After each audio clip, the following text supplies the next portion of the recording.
Hello, everyone. Hello, everybody. I hope everybody's having a good afternoon. Let's get started. So, I'll start.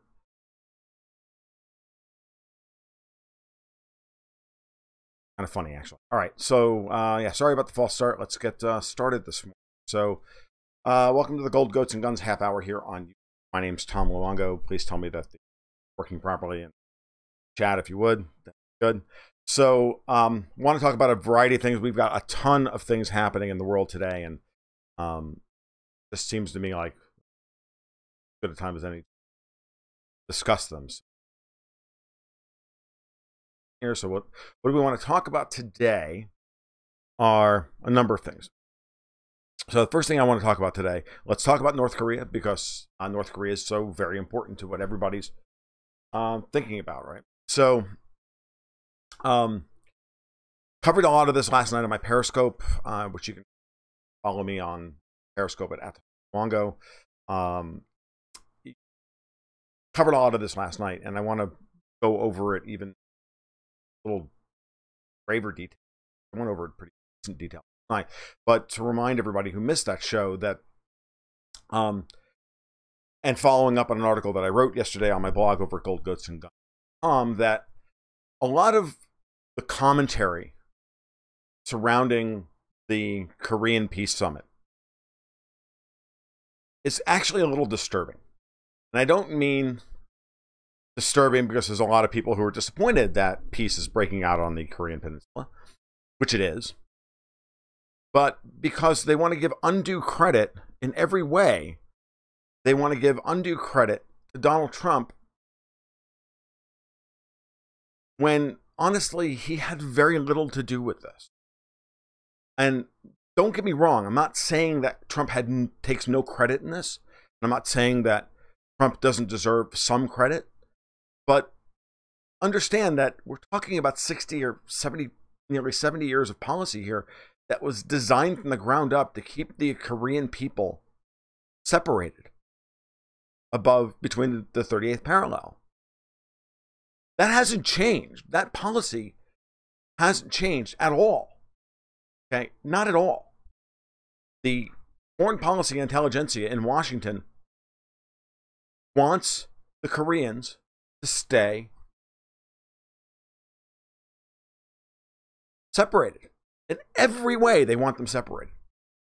And I give Trump credit, a lot of credit, for breaking through that portion of policy, right? By kind of forcing everyone's hand. But at the same time, that's not what drove this forward. What drove this forward was years of groundswell against an effectively U.S. occupation of the South Korean Peninsula. Okay? The Korean people are tired of being divided. They've been divided for 70 years. I mean, I spent some time this morning watching a documentary that's on the front page of RT right now. I know RT is evil Russian propaganda. So what? Very nice hour-long documentary kind of going over the history of it, of what's going on in Korea. It was made last year. And just to remind everybody, you know, where the roots of this are, this conflict, and how much of a hand U.S. neoconservative foreign policy has perpetuated it far beyond anybody's desire to see it happen. See it continue. And we've reached that point where the North Koreans developed a nuclear weapon. They did.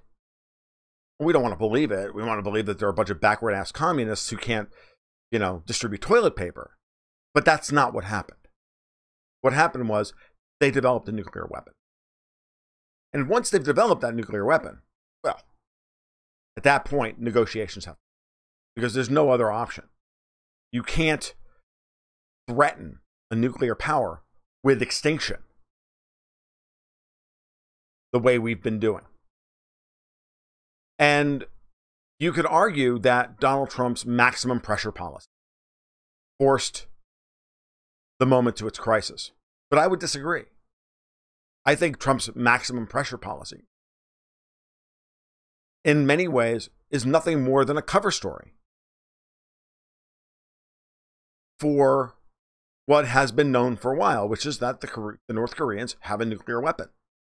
And so now the process is simply, how do we, as the global hegemon or the global empire, back away and save face to solve this situation? Maybe I'm wrong about this. Maybe this was all, maybe Kim Jong-un's walk across the DMZ yesterday is not a statement of strength on his part, but surrender. I don't buy it. I don't buy it. I believe Vladimir Putin far more than I believe Donald Trump. Because Donald Trump's been on the job for 18 months and Vladimir Putin's been on the job for 18 years. And Putin's told the world quite unequivocally the North Koreans would rather eat dirt than give up their nuclear weapons if the threat of regime change is still there. Which it is. Which it was up until about 2 months ago. Because once you threaten everything you have, and they launch another missile, and they spit in your eye one more time, and you have nothing else to threaten them with, you've put maximum economic pressure on them. You've isolated them from every corner. You've done all of these things. You talk a good game. It sounds like a great thing. It's easy to sell to middle America, to effectively warmongering, but to aggressive middle America, part of Trump's base that believes in humanitarian bombing, phrase that only governments could create, who don't realize that there comes a point where it's not compassionate to impose your will on other people because they don't share your value system. And that's the way we see this Korean situation. It's the way we see North Korea. We see them as this evil other that needs to be blown up, or that the North Korean people would tomorrow become, it would wholly embrace Western liberal ideals if we could just get rid of Kim Jong-un. That's nonsense. Fantasy. Didn't work in Libya, didn't work in Iraq, didn't work in Kosovo, didn't work anywhere. And it's never worked. Ever. Never will. And yet, so many people are like screaming for Trump to get the Nobel Peace Prize. As what? A proxy, or as a booby prize, or a consolation prize for standing up to egregious Democratic opposition to his presidency? I mean, don't mistake here. Trump's North Korean policy is not a reflection of his ability to manipulate, to withstand deep state pressure here at home. Okay? That's heroic. That's cool. That's awesome. That's fantastic. Love that. Love watching him survive it. It wasn't hard to survive, ultimately, because at the end of the day, they didn't have anything. So it was just a matter of, if he survives every day, eventually the Patriots will leak all the information to make, to blow this thing wide open, because there's too many people out there now with an incentive to destroy the corrupt deep state, given the will of the people, given the election of Donald Trump, given the populist movement that's happening around the world, than before. Because at the end of the day, no matter how many people Hillary Clinton intimidates, bribes, or blackmails, I got news for you. It's not more than the rest of us. And when you have 63 million people say, look, enough is enough, we don't care, we'll elect Donald frickin' Trump over the most qualified woman to ever run for president.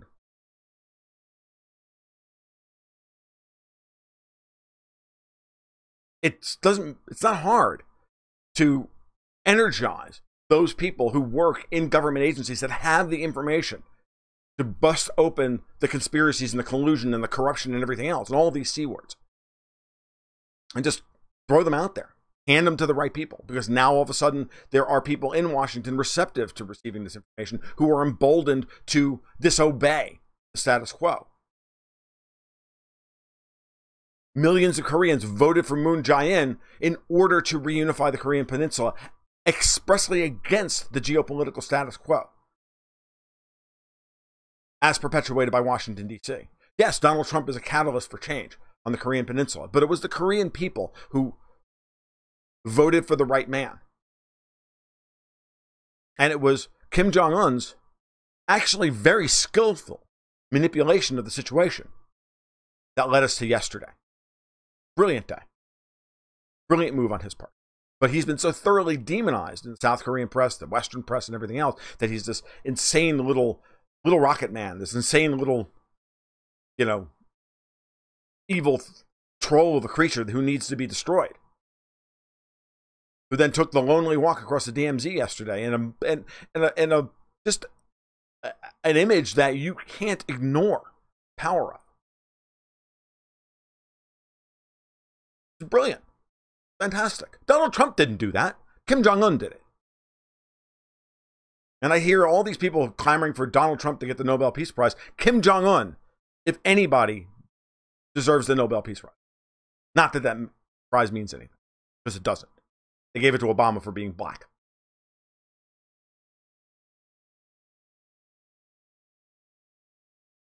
Liz Sandy asked what was Pompeo doing there. He seems pretty establishment to me. He is very establishment. Pompeo was there to discuss, effectively, our surrender. I'm dead serious. I don't give a shit what anybody says. North Koreans have a nuclear weapon. There's no military solution to North Korea. Therefore, okay, we now discuss. We now open up dialogue. First rule of politics is you never attack down. If you're the front runner, you never attack. You're significantly the front runner. You have a minor challenger. Running for state house, you're the Republican. You're running against the Libertarian who has no chance of winning. There's no reason for you to attack the Libertarian who's going to poll anywhere from 15 to 20% of the vote, which is pretty much just a protest vote. You're going to ignore him and just talk about what you're going to do. You don't attack him to marginalize him to what? To get 15%, to get another 3% of that vote. You have a greater chance of actually losing more people, more voters, because you attack the underdog. You never attack the underdog. Americans hate that. The same thing, the corollary to that is that when you're the global hegemon, when you're the more powerful country, you don't negotiate, you dictate terms. The United States is now all of a sudden negotiating. They're not dictating terms. We made it look like we were dictating terms of the North. And now they're willing to negotiate. They're not going to negotiate anything they haven't negotiated before. We want complete denuclearization of the Korean Peninsula. Okay. What is that going to look like? Mattis is offering up now, General Mattis, thankfully, is actually offering up exactly what everybody wants, which is for the U.S. troops to leave Korean soil.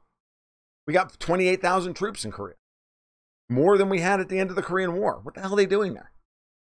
And I know that's what Donald Trump wants. He wants them gone. He wants nuclear proliferation to end. He doesn't want any more of it. And I applaud that. But I'm not going to sit here and give him undue credit for creating, for winning here. He didn't win. Kim Jong-un is the one who's winning. And the Chinese are actually the ones who truly win. Because now North Korea can become a stable country. It can become the very thing that China's always wanted. And the South Koreans also win. Because now they can get a gas pipeline from Gazprom. They can get rail lines as to be a part of the Belt and Road Initiative. There's all sorts of huge economic infrastructure things that upgrades that take place, integrations that take place. You have to understand that it's all incredibly important. And I got news for you: the Washington establishment doesn't want this. Period. The Chinese are going to get a lot of U.S. troops removed from that area of the world. How do you call that a geopolitical win for the United States? call it a geopolitical win for the American people. We're not going to pay for this stuff anymore. We're not going to continue to maintain an empire. The encirclement strategy of the neoconservatives of Russia and China is failing. And here it is. It's right in front of us. It's failing right in front of our eyes. Isn't it great? We should be cheering that. But don't kid yourself into believing that this was put together solely by Trump here. Trump is going to be sent to Korea. Is going to be sent to Korea with the explicit instructions to not give anything up. He's going to be there's between now and the time he visits Korea, where expect the American establishment, expect the foreign policy establishment, expect the media and everybody to try and throw shade on this as much as possible. Don't be surprised that there's not a false flag operation. Because South Korea is winning, and the argument will be, if there is some kind of false flag, in order to try and scuttle peace talks, it'll be that, well, Kim Jong-un didn't want to be humiliated by Trump, and so now he did something horrible. The same weak justification they gave for Assad, gassing people with chlorine while he's winning in Syria. It's nonsense. It's horse shit. But they'll try it. Mark my words, they'll try it. So, while I like the fact that we see peace breaking out, don't kid yourself. Donald Trump has not proven his peace bona fides one whit yet. Not one whit. He hasn't deserved any credit for peace breaking out because of something that he did, maybe in spite of what he did, but not because of what he did. And you have to see it that way until you get evidence otherwise. Because otherwise you're just looking at it with the rose-colored glasses. And I'm sorry, but U.S. foreign policy does not deserve rose-colored glasses, considering Trump's policy so far in Syria and Afghanistan and Ukraine, all of which are unmitigated disasters, all of which are geopolitical mistakes of monumental proportions. He's going out of his way to antagonize Russia, to try and cleave Russia off and isolate Iran. It's not going to work. He thinks it's going to work because he's still one of the most egregiously egotistical human beings on this planet. The more I think about how dumb most of his foreign policy has been since he's been in office, the more angry I get.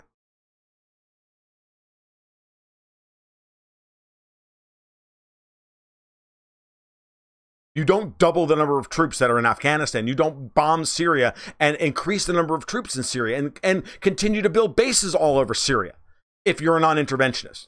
Talk a good game all you want, but I got news for you. The neocons are still in charge. So he's going to talk out of both sides of his mouth on this, and then he's going to have to go back to his base and go, well, I couldn't come up with a good deal because Kim Jong-un is insane. Well, I got news for you, dude. You pull that off and you will not get a second term.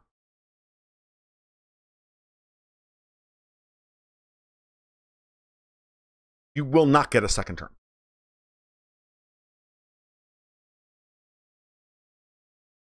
You were elected to bring the troops home. You were elected to drain the swamp, and you were elected to end the empire. And all I've seen so far are Reagan-esque tax cuts, good. Reagan-esque increased military spending, bad. What is it? What do you think we're going to, you think you actually believe that bullshit that Reagan outspent the Soviet Union and destroyed them through economic attrition? Is that what you actually think? Because if Donald Trump actually believes that bullshit, he actually believes that nonsense, then this thing is over before it began. Because that's not what's going to happen. The Iranians have already survived the worst we could ever throw at them. We kicked them out of the SWIFT system for 3 years, and they survived. The Iranian rial is going through a self-imposed hyperinflation versus the US dollar right now because the Iranians have officially cut the dollar out of all of their trade. That is something fundamentally different than being cut out of global financial markets, where Iranian businessmen need dollars overseas to do their business. That is not the situation today.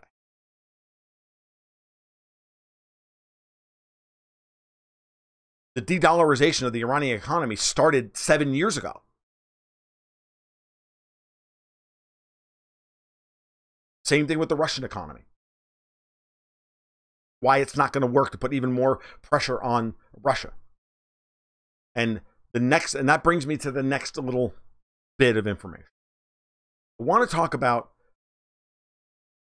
Angela Merkel and Emmanuel Macron's visits this week. Because Merkel and Trump don't get along. I don't think that's pretty much I don't think that's even in an argument.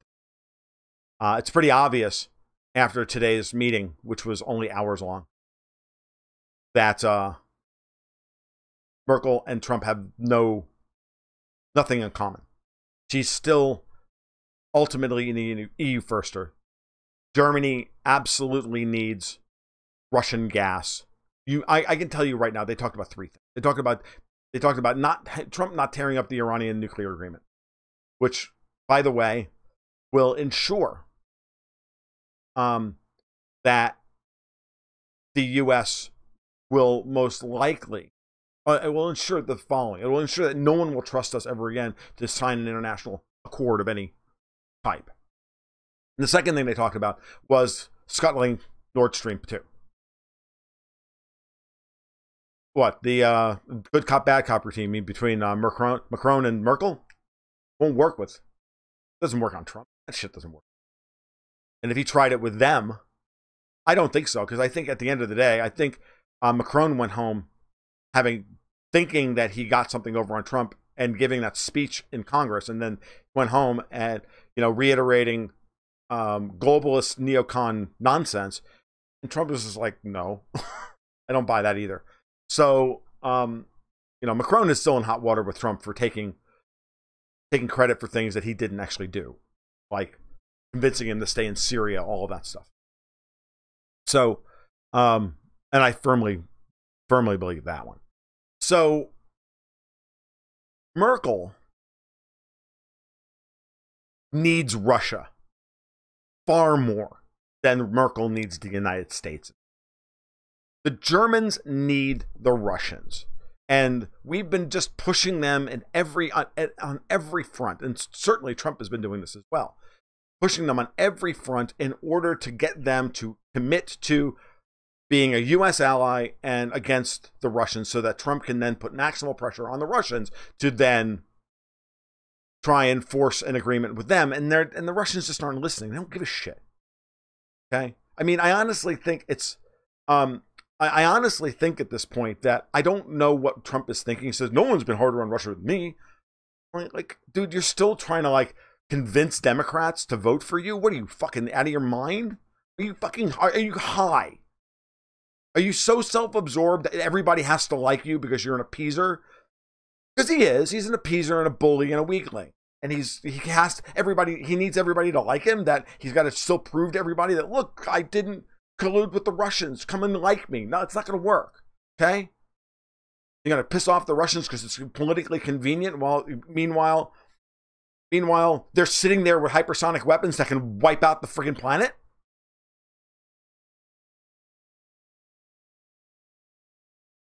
Would the Russians, User 13 asks, would the Russians pressure Merkel on the migrant crisis, i.e. to stop it? No, they won't. I mean, I'm sure that Putin's talked to her about it, but at the end of the day, the best way for Putin to have any kind of influence over Merkel is to get Nord Stream 2 finished, which is the other reason why Trump doesn't want that to happen. Merkel is committed to that course of action because Merkel is a globalist first and everything else second. Trump is right to go after the Germans on trade policy, but he's not in the same way that he should be, which is he should be forcing the EU open. He should be forcing the EU he should be making the argument that the EU should integrate fully as a full currency union and consolidate all the debts under the ECB and the rest of it. But there's no political appetite for that in Europe. So you can't even argue for that anyway. The European Union is screwed structurally. Okay? It just is. And Merkel's dream of a unified Europe and Macron's dream of a unified Europe is a non-starter at a functional level because they don't have a singular issuer of European Union denominated, a euro denominated sovereign debt. Okay, it's like the United States having Delaware and Puerto Rico and every state in the Union being able to issue U.S. Treasury debt to fund their operations. That's the way it's working. Makes no sense. It's insane. But that's what Europe's done. That's what they have. So it's not going to work. Okay. Germany, having gotten rid of all the nuclear power plants, needs the Nord Stream pipeline. They also want the Nord Stream 2 pipeline for the political purpose of being able to pressure states that rebuy the natural gas off of Germany. By having all the gas flow into Germany, now and then reselling it through the rest of the pipeline system, Germany now politically controls everybody else's fate. This is the main reason why Poland is worried about the Nord Stream pipeline. Of course, the problem for the Poles is that they won't negotiate with the Russians directly, because the Russians would be more than happy to give the Poles their own freaking pipeline. But they won't do that because the current Polish government is in Dutch with the United States. I mean, people who run Poland at this point are effectively satraps of the United States. And the United States doesn't want Poland to be energy independent via Russia. They want Poland to be energy independent through the United States and pay twice the price for half the gas coming from Cheniere or some other damn place.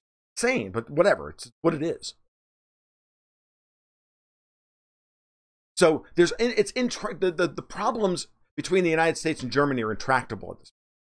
And it's only going to continue to get worse over time. And as we edge closer to the sovereign debt crisis in Europe, okay, and we're now starting to see the euro break down. We're starting to see the dollar form up, right? And the dollar firm up, as a matter of fact, I mean, technically speaking, the U.S. dollar index is approaching some very interesting technical levels to the upside. The euro is starting to break down downside. I mean, don't forget, like the policy just to bring up the point that User 13 is making about that the Germans have far more in common with the Russians than they do with the United States. Never forget that while that Korean disunification has been a U.S. policy for nearly 70 years, keeping Germany and Russia apart has been a policy of the West for like 300 years. Okay? So nothing's going to change here. There were not the UK, France, the United States, everybody. No one wants to see Germany move towards Russia, even though it's a natural alliance. And if Germany eventually does do that, but that would take significant change at the top of the German political structure, which is not going to happen in the next four years or even the next 10 years. So Germany is going to be stuck trying to play this game in the middle for as long as they can, while the European Union crumbles around them. And the South breaks away, and Eastern Europe breaks away. So, because that's what's going to happen over the course of the next 5 or 10, that's what's going to happen over the next 5 years. Okay? So, as we see this stuff play itself out, you're going to see Merkel, just continue to be put in untenable positions. And the United States is going to continue to try and put the screws to Germany as much as possible. This is what Trump is doing through trade policy in order to try and get them to stop cozying up to the Russians. But I got news for you. Nord Stream 2 is going to happen. In the same way that the United States has been trying to put pressure on all of Europe to continue to put sanctions on Russia over Crimea, the Kerch Bridge covering the strait between Kerch and the Crimean Peninsula to the east is finished in 2 years, 6 months ahead of schedule. They built this unbelievable bridge which is bringing power and water and road and rail traffic to the Crimean Peninsula, which is absolutely necessary, which is 50 years in the coming. I mean, it's insane. And the Russians just brought it to them. It opens for road traffic any day now, which will bring economic development to the Crimean Peninsula in a way that they would have never gotten if they still remained part of Ukraine.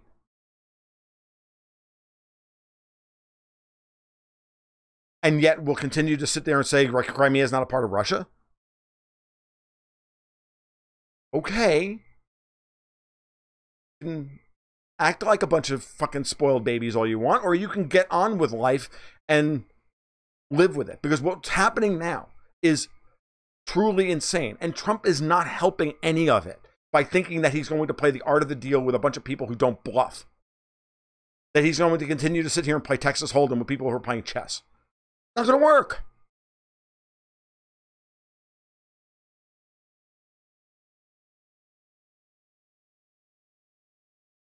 So the Ukrainian army is shelling the Donbass in order to try and get the Russians to officially move into the battle so that we can then what? So that we can do what? We can then formally enter the Ukrainian civil war on their side? Is that what we're going to do? We're going to fast track Ukraine into NATO so we can have an Article 5 declaration so we can go to war with the Russians? Is this what you want? The Russians are sitting here going, we don't understand. None of this makes any sense. And unless, of course, you understand that the goal is to destroy the Russians. This is not about personal sovereignty. This is not about making the world safe for democracy. This is not about anything other than destroying Russia because Russia. That's it.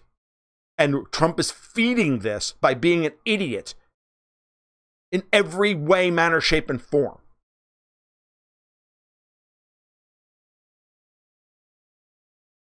And it boggles the mind how fucking unbelievably stupid he is when it comes to foreign policy.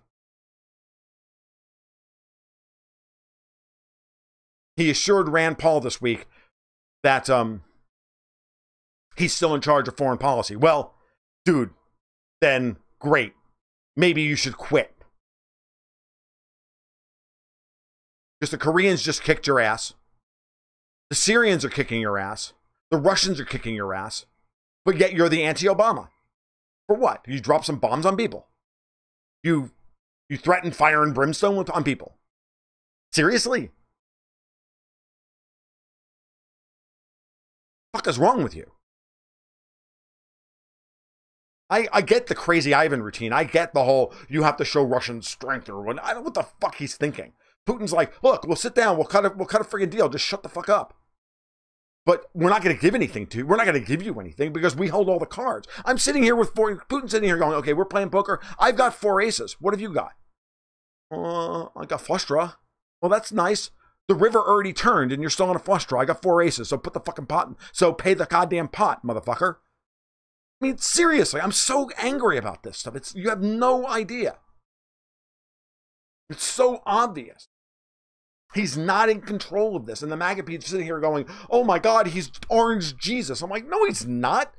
The person you should be thanking for this is Kim Jong-un. He took one look at the situation, played it perfectly, and waited for the exact right moment to win. Trump is trapped now.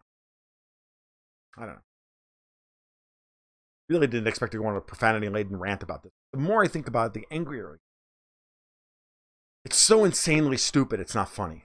But it has everything to do with the fact that we have people in charge, people advising the president, and the president himself, all stuck in a mentality that's outdated. I mean, these people walk around like they're the biggest moralists on the planet because there are ugly Russian oligarchs running around around the world. Sure. Who we created. Oleg Deripaska, we created him. Putin's the one who's been trying to put a freaking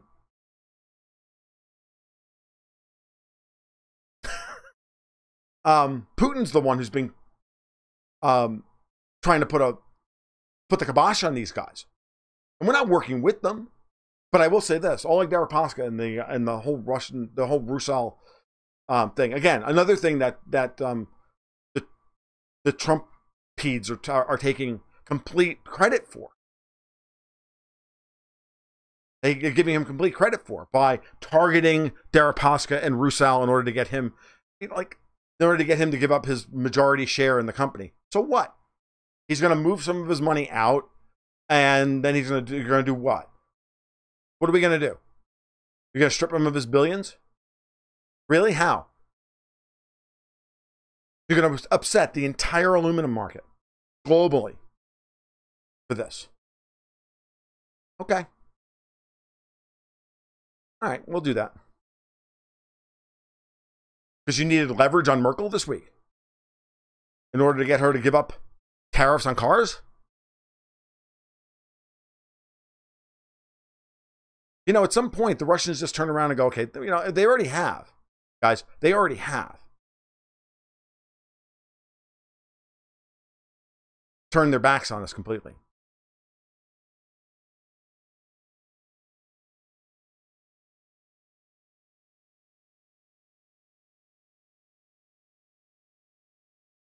Notice how we haven't put any sanctions on uranium imports, by the way.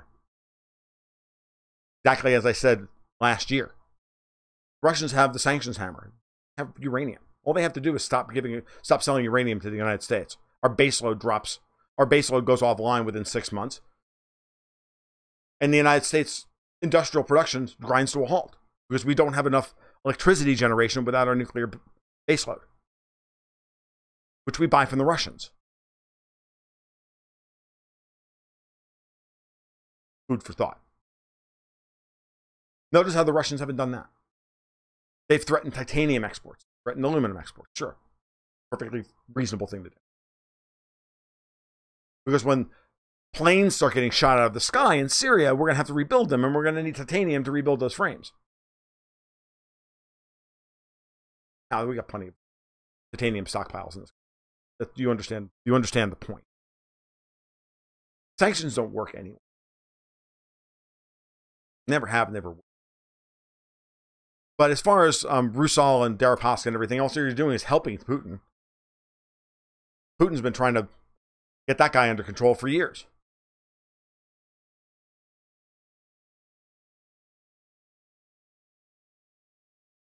I got news for you. So with the state of Florida. That most of the state of Georgia, including Atlanta, would go dark. Well, got news for you. So with the state of Florida. FP&L produces a lot of electricity for, sells it for 10 to 11 cents a kilowatt hour because of Crystal River Nuclear Power Plant.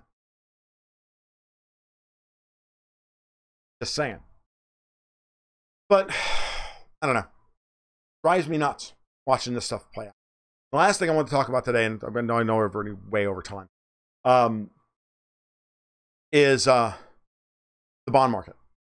Last week I wrote a private blog for my subscribers over at Patreon talking about the technical level that the U.S. 10-year bond market was approaching as we got to the end of the month.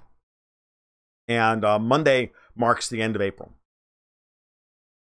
There's an article on Zero Hedge right now, which there's a link in the show notes below, talking about what's happening, about the enormous short position that exists on the commercial side, or on the speculator side, in the 10-year bond market. When there's tremendous short position, that's usually the fuel you need for a rally, right? If too many people are, it takes everybody being on the wrong side of the trade in order to get a bottom or a top, in this case, in terms of yields, to get the market to move in the other direction. So we've reached this moment in the bond market where it looks like catastrophe is around the corner. But with the dollar bottoming, now starting to get strong, gold having backed away from its technical breakout point. Silver having flirted with $17 and then, saw its shadow and went back into its hole for another 6 to 8. Certainly for the summer. It looks to me like we've probably reached a peak here in yields. Central bank, we had a bunch of Treasury auctions this week, and the belly of the yield curve was well bid, while the short end of the yield curve was not. And that's usually a sign of the central banks are still in there buying term, and they're still buying, trying to load up to defend their currencies in case the dollar starts to strengthen from here. That would mean that we're probably looking at a pretty solid 2 or 3 month rally, 8 to 12 week rally in U.S. Treasury bonds. So it looks like we're not quite ready yet to declare a structural long-term bear market in U.S. Treasuries, which also feeds into the idea that it will be the European bond market that breaks down first, because there's just too much money that looks at the 10-year U.S. Treasury at 3% and says, I gotta buy that. Yeah, the yield curve is at 51 basis points, or the 2-10 spreads at 51 basis points, or whatever. The yield curve's collapsing, but things over in Europe are insane. And with Mario Draghi saying that he's going to have to continue QE forever, not that anybody should be surprised about that. Because been saying that for, God knows, 3 years now. He's never going to end QE. Because he can't, because he's the only marginal buyer of Italian debt. He's the only marginal buyer of Portuguese debt. He's the only marginal buyer of Spanish debt. Greeks need debt relief, or at least debt restructuring. What are we going to do? Put off them repaying their bonds until 2050 just to say that the bonds are still on their books? Why not just call it a default? Well, we can't call it. For those of you who don't understand why these things keep getting kicked down the road, it's because there's a mountain of derivative positions extant out there. These mountains of derivative contracts that are worthless, not worthless, that would explode if there was a default situation. And billions of dollars would now all of a sudden have to change hands because of all the bets that have been made that people are going to default. There's just so much out there that the best thing for them to do is to say, no, everything's still there. ISDA doesn't have to, the International Swaps and Derivatives Association, ISDA, doesn't have to declare a default event, and we continue to play this game. This is what they did back in 2012 with Greece, or 2013 with Greece. ISDA just, Greece defaulted on their UK bonds, and ISDA just said, well, it's not a default. But how can you say it's not a default? They didn't pay, and they canceled the debt. It's not a default. So this is what happens when you control, when you control things like to that extent. And then, some bondholders were paid off at pennies on the dollar, were paid off behind the scenes in order to not make a stink. Where do you think a lot of that money that was printed after the 2008 bailout and financial crisis went? Where did all this stuff went? They're constantly paying this stuff back in order to just keep the system from imploding, even though the whole thing is collapsing. Because at the end of the day, it's a deflationary environment. Assets want to deflate in value because there's too much money and no one believes that anybody can pay back the debt. It's all in the wrong people's hands. It's why there's over $2 trillion sitting on the Fed's balance, sitting in reserves unreserved with the Fed, getting 1% now, which is what's liquefying the bank's balance sheets and keeping them even remotely cash flow positive. The whole thing is a mess. But it looks like to me that the U.S. bond market is going to continue. It's most likely going to reverse here, especially if we don't get a blowout on Monday. With peace breaking out in the Korean Peninsula, a lot of the war premium in oil is going to go away. A lot of the worry now, and certainly in gold market, is going to go away, and that can allow for a more of a risk-on environment. So you'll see, a more of a. It'll be a. I'm sorry, not a risk. It'll be a risk. It'll be a risk-off environment, because at the end of the day, what I'm trying to say is that I just don't see It's really 3.05% on the 10-year bond. That's big line in the sand. I just don't see that there's an appetite to take it through that, because that would be catastrophic. So we'll see. All right, we're at the 45-minute mark. I should go. All right, you guys have a great afternoon. We'll talk soon. Check on the eyes.